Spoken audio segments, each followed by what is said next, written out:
Prophets and Kings by Ellen G. White. Chapter 36. The Last King of Judah. Zedekiah at the beginning of his reign was trusted fully by the king of Babylon and had as a tried counselor the prophet Jeremiah. By pursuing an honorable course toward the Babylonians, and by paying heed to the messages from the Lord through Jeremiah, he could have kept the respect of many in high authority and have had opportunity to communicate to them a knowledge of the true God. Thus the captive exiles already in Babylon would have been placed on vantage ground and granted many liberties. The name of God would have been honored far and wide, and those that remained in the land of Judah would have been spared the terrible calamities that finally came upon them. Through Jeremiah, Zedekiah, and all Judah, including those taken to Babylon, were counseled to submit quietly to the temporary rule of their conquerors. It was especially important that those in captivity should seek the peace of the land into which they had been carried. This, however, was contrary to the inclinations of the human heart, and Satan, taking advantage of the circumstances, caused false prophets to arise among the people, both in Jerusalem and in Babylon, who declared that the yoke of bondage would soon be broken and the former prestige of the nation restored. The heeding of such flattering prophecies would have led to fatal moves on the part of the king and the exiles, and would have frustrated the merciful designs of God in their behalf. Lest an insurrection be incited and great suffering ensue, the Lord commanded Jeremiah to meet the crisis without delay by warning the king of Judah of the sure consequence of rebellion. The captives also were admonished by written communications not to be deluded into believing their deliverance near. Let not your prophets and your diviners that be in the midst of you deceive you, he urged. Jeremiah 29, verse 8. In this connection, mention was made of the Lord's purpose to restore Israel at the close of the 70 years of captivity foretold by his messengers. With what tender compassion did God inform his captive people of his plans for Israel? He knew that should they be persuaded by false prophets to look for a speedy deliverance, their position in Babylon would be made very difficult. Any demonstration or insurrection on their part would awaken the vigilance and severity of the Chaldean authorities and would lead to a further restriction of their liberties. Suffering and disaster would result. He desired them to submit quietly to their fate and make their servitude as pleasant as possible. And his counsel to them was, "Build ye houses and dwell in them, and plant gardens and eat the fruit of them, and seek the peace of the city whither I have caused you to be carried away captives, and pray unto the Lord for it, for in the peace thereof shall ye have peace." Verses 5-7. Among the false teachers in Babylon were two men who claimed to be holy, but whose lives were corrupt. Jeremiah had condemned the evil course of these men and had warned them of their danger. Angered by reproof, they sought to oppose the work of the true prophet by stirring up the people to discredit his words and to act contrary to the counsel of God in the matter of subjecting themselves to the king of Babylon. The Lord testified through Jeremiah that these false prophets should be delivered into the hands of Nebuchadnezzar and slain before his eyes. Not long afterward, this prediction was literally fulfilled. To the end of time, men will arise to create confusion and rebellion among those who claim to be representatives of the true God. Those who prophesy lies will encourage men to look upon sin as a light thing. When the terrible results of their evil deeds are made manifest, they will seek, if possible, to make the one who has faithfully warned them responsible for their difficulties, even as the Jews charged Jeremiah with their evil fortunes. But as surely as the words of Jehovah through his prophet were vindicated anciently, so surely will the certainty of his messages be established today. From the first, Jeremiah had followed a consistent course in counseling submission to the Babylonians.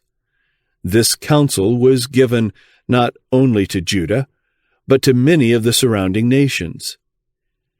In the earlier portion of Zedekiah's reign, ambassadors from the rulers of Edom, Moab, Tyre, and other nations visited the king of Judah to learn whether, in his judgment, the time was opportune for a united revolt and whether he would join them in battling against the king of Babylon. While these ambassadors were awaiting a response, the word of the Lord came to Jeremiah, saying, "Make thee bonds and yokes, and put them upon thy neck, and send them to the king of Edom, and to the king of Moab, and to the king of the Ammonites, and to the king of Tyrus, and to the king of Zidon, by the hand of the messengers which come to Jerusalem unto Zedekiah, king of Judah." Jeremiah 27, verses 2 and 3. Jeremiah was commanded to instruct the ambassadors to inform their rulers that God had given them all into the hand of Nebuchadnezzar, the king of Babylon, and that they were to serve him and his son and his son's son until the very time of his land come. Verse 7. The ambassadors were further instructed to declare to their rulers that if they refused to serve the Babylonian king, they should be punished with the sword and with the famine and with the pestilence till they were consumed. Especially were they to turn from the teaching of false prophets who might counsel otherwise. "Hearken not ye to your prophets," the Lord declared, "nor to your diviners, nor to your dreamers, nor to your enchanters, nor to your sorcerers, which speak unto you, saying, Ye shall not serve the king of Babylon. For they prophesy a lie unto you, to remove you far from your land, and that I should drive you out, and ye should perish. But the nations that bring their neck under the yoke of the king of Babylon and serve him, those will I let remain still in their own land, saith the Lord, and they shall till it and dwell therein." Verses 8 to 11. The lightest punishment that a merciful God could inflict upon so rebellious a people was submission to the rule of Babylon. But if they warred against this decree of servitude, they were to feel the full vigor of his chastisement. The amazement of the assembled council of nations knew no bounds when Jeremiah, carrying the yoke of subjection upon his neck, made known to them the will of God. Against determined opposition, Jeremiah stood firmly for the policy of submission. Prominent among those who presumed to gainsay the counsel of the Lord was Hananiah, one of the false prophets against whom the people had been warned. Thinking to gain the favor of the king and of the royal court, he lifted his voice in protest, declaring that God had given him words of encouragement for the Jews. Said he, "Thus speaketh the Lord of hosts, the God of Israel, saying, I have broken the yoke of the king of Babylon. Within 2 full years will I bring again into this place all the vessels of the Lord's house that Nebuchadnezzar king of Babylon took away from this place, and carried them to Babylon. And I will bring again to this place Jeconiah the son of Jehoiakim king of Judah, with all the captives of Judah, that went into Babylon, saith the Lord, for I will break the yoke of the king of Babylon. Jeremiah 28, verses 2-4. Jeremiah, in the presence of the priests and people, earnestly entreated them to submit to the king of Babylon for the time the Lord had specified. He cited the men of Judah to the prophecies of Hosea, Habakkuk, Zephaniah, and others whose messages of reproof and warning had been similar to his own. He referred them to events which had taken place in fulfillment of prophecies of retribution for unrepented sin. In the past, the judgments of God had been visited upon the impenitent in exact fulfillment of his purpose as revealed through his messengers.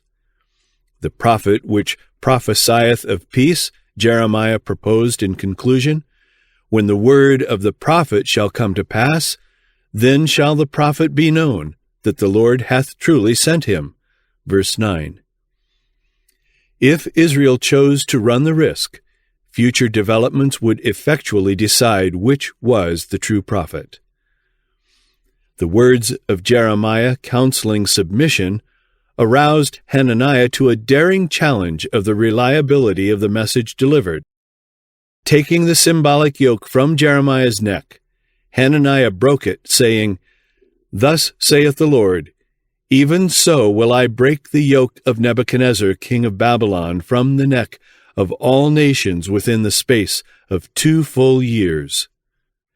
And the prophet Jeremiah went his way. Verse 11.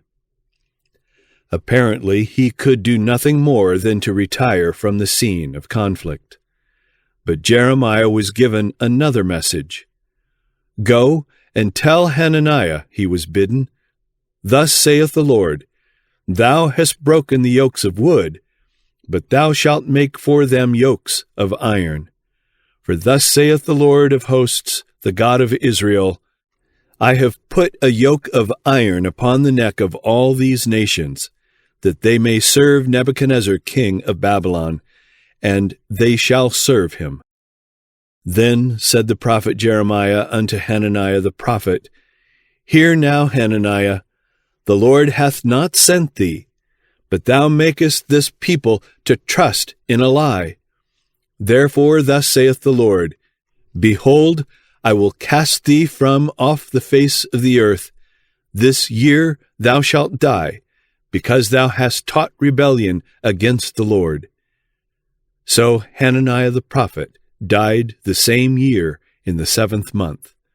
Verses 13-17. The false prophet had strengthened the unbelief of the people in Jeremiah and his message.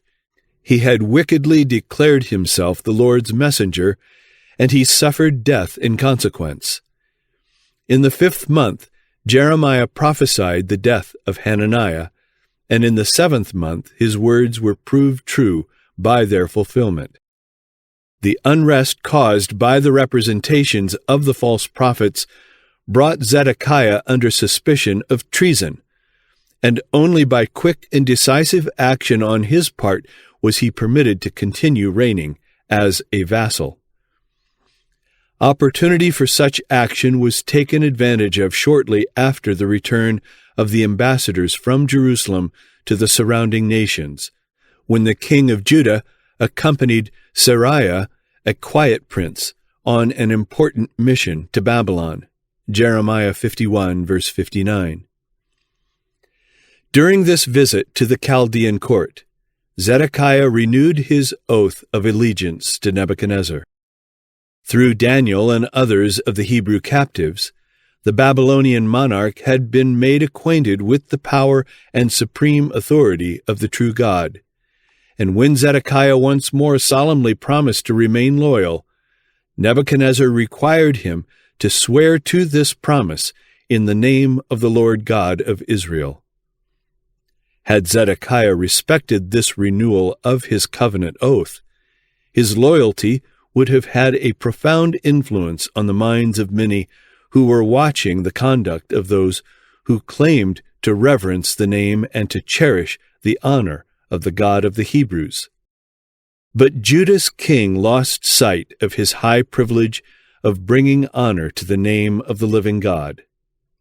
Of Zedekiah it is recorded, "He did that which was evil in the sight of the Lord his God, and humbled not himself before Jeremiah the prophet, speaking from the mouth of the Lord.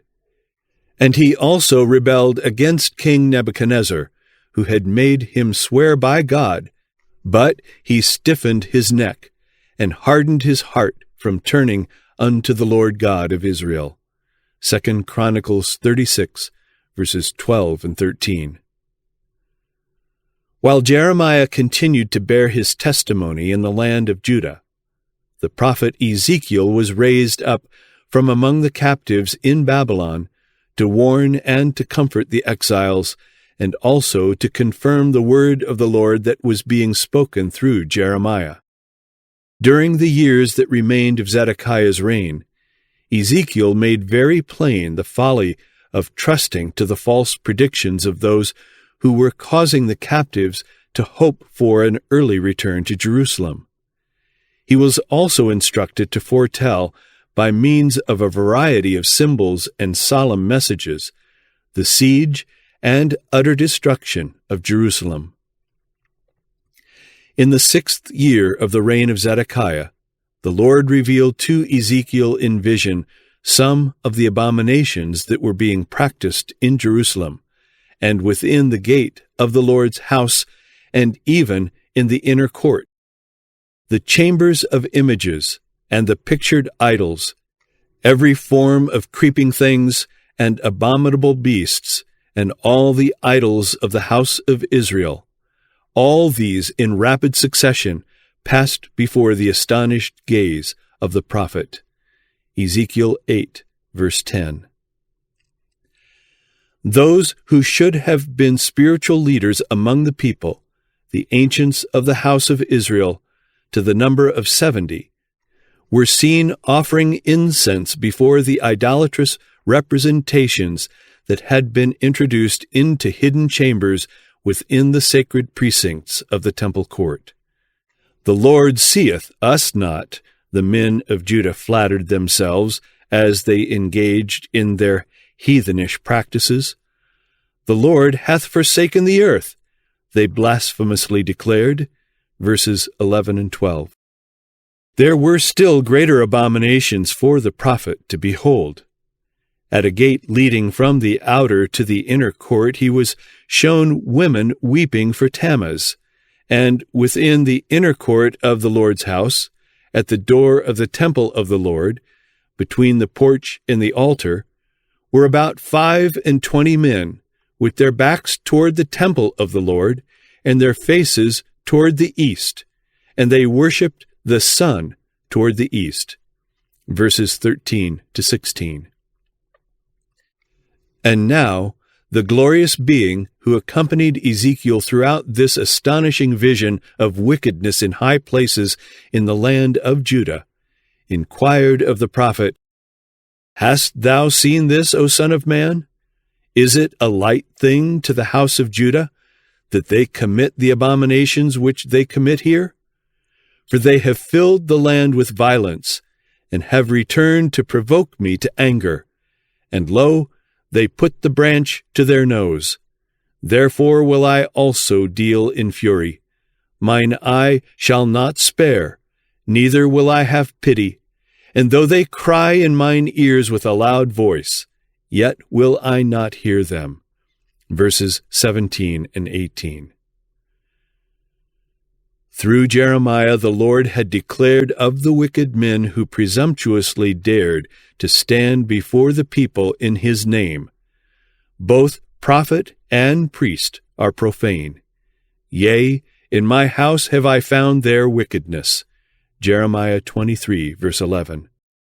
In the terrible arraignment of Judah as recorded in the closing narrative of the chronicler of Zedekiah's reign, this charge of violating the sanctity of the temple was repeated. Moreover, the sacred writer declared, all the chief of the priests and the people transgressed very much after all the abominations of the heathen, and polluted the house of the Lord which he had hallowed in Jerusalem. 2 Chronicles 36, verse 14. The day of doom for the kingdom of Judah was fast approaching. No longer could the Lord set before them the hope of averting the severest of his judgments. "Should ye be utterly unpunished?" he inquired. "Ye shall not be unpunished." Jeremiah 25, verse 29. Even these words were received with mocking derision. "The days are prolonged, and every vision faileth," declared the impenitent. But through Ezekiel, this denial of the sure word of prophecy was sternly rebuked. "Tell them," the Lord declared, "I will make this proverb to cease, and they shall no more use it as a proverb in Israel. But say unto them, the days are at hand, and the effect of every vision. For there shall be no more any vain vision, nor flattering divination within the house of Israel. For I am the Lord, I will speak, and the word that I shall speak shall come to pass. It shall be no more prolonged. For in your days, O rebellious house, will I say the word, and will perform it, saith the Lord God." Again, testifies Ezekiel, the word of the Lord came to me, saying, "Son of man, behold, they of the house of Israel say, The vision that he seeth is for many days to come, and he prophesieth of the times that are far off. Therefore say unto them, Thus saith the Lord God, There shall none of my words be prolonged any more, but the word which I have spoken shall be done, saith the Lord God." Ezekiel 12, verses 22 to 28. Foremost among those who were rapidly leading the nation to ruin was Zedekiah their king. Forsaking utterly the counsels of the Lord as given through the prophets, forgetting the debt of gratitude he owed Nebuchadnezzar, violating his solemn oath of allegiance taken in the name of the Lord God of Israel, Judah's king rebelled against the prophets, against his benefactor, and against his God. In the vanity of his own wisdom, he turned for help to the ancient enemy of Israel's prosperity, sending his ambassadors into Egypt that they might give him horses and much people. "Shall he prosper?" the Lord inquired, concerning the one who had thus basely betrayed every sacred trust. "Shall he escape that doeth such things? Or shall he break the covenant and be delivered? As I live, saith the Lord God, surely in the place where the king dwelleth that made him king, whose oath he despised, and whose covenant he brake, even with him in the midst of Babylon he shall die. Neither shall Pharaoh with his mighty army and great company make for him in the war, seeing he despised the oath by breaking the covenant, when, lo, he had given his hand, and hath done all these things. He shall not escape." Ezekiel 17, verses 15 to 18. To the profane wicked prince had come the day of final reckoning. "Remove the diadem," the Lord decreed, "and take off the crown." Not until Christ himself should set up his kingdom was Judah again to be permitted to have a king. "I will overturn it," was the divine edict concerning the throne of the house of David, "and it shall be no more until he come whose right it is, and I will give it him." Ezekiel 21, verses 25 to 27.